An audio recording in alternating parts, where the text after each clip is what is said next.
So Jorge Masvidal is back in the public eye. He appeared last night at a Ron DeSantis fundraising event fighting to keep Florida free. He presented the BMF belt to Ron DeSantis, and rightly so. Is there anyone who fights more for people and for children's rights? I wish that we had someone like Governor Ron DeSantis here to protect our children from these despotic freaks that are trying to force this weird ideology onto them. Children should be children, and it should be up to the parents to teach them anything about sexual orientation or gender ideology. It's as simple as that. Anyone that calls this thing the Don't Say Gay bill, they haven't read it. Like Ron Perlman, I covered it in another video. Absolute and utter hypocrisy. He's screaming and shouting and calling Ron DeSantis names, but he clearly didn't read the bill. The Parental Rights and Education Bill doesn't even mention the word gay. It doesn't say anything of the sort. It doesn't say don't say.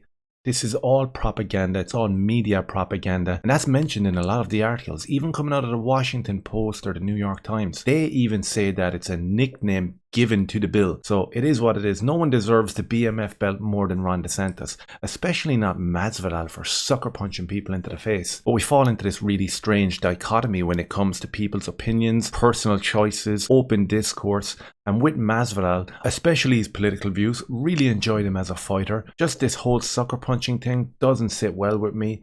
And as we can see, he appeared in public. Let's have a listen. The highlight was probably meeting Masvidal. Jorge Masvidal is the homegrown UFC fighter who just last week was arrested on a felony aggravated battery charge for a scuffle in front of a restaurant on South Beach. They showed a clip of the scuffle, and it's kind of funny the way it's worded. It's a scuffle with another fighter.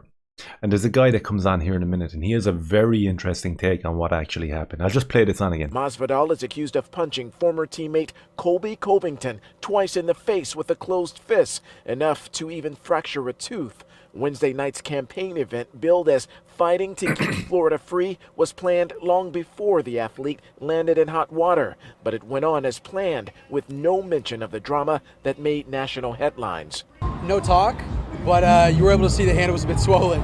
So there was a cut there, so I'm assuming that's the right hand that was used. So this guy is obviously a Masvidal fan. He had the Black Rifle coffee, complete and utter woke shills. So that says enough about that. He's a fighter, and yeah, he ran into another fighter. It's not like he beat up some kid on the street. So I mean, look, it happens, and he's a fighter for freedom, and I think we all support him. I love the way it's been played out here. He ran into another fighter on the street, and it wasn't like he beat up a kid or anything like that. I mean, you might as well beat up a kid, because running up behind someone is such a bitch thing to do, and there's no integrity in that. And you get yourself into this situation where you're like, oh shit, which way do I lean?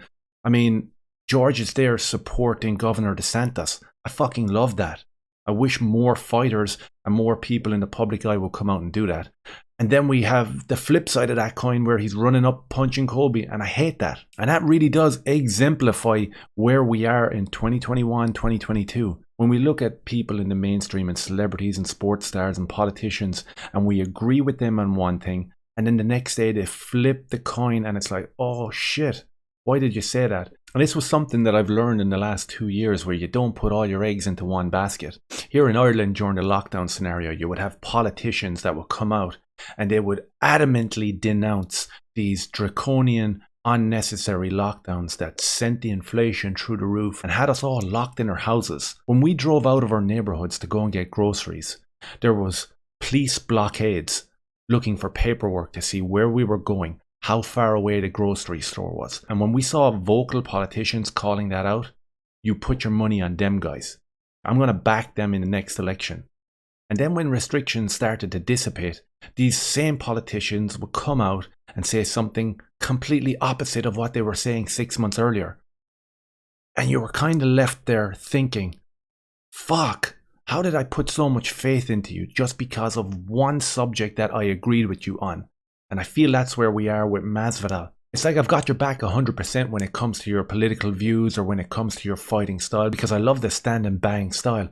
But I just can't deal with the sucker punch aspect of it. I can't deal with the shit talk. And what I feel that is missed and what most people are overlooking is the cognitive distress that is happening to these celebrities, because they're being torn in all these different directions as well.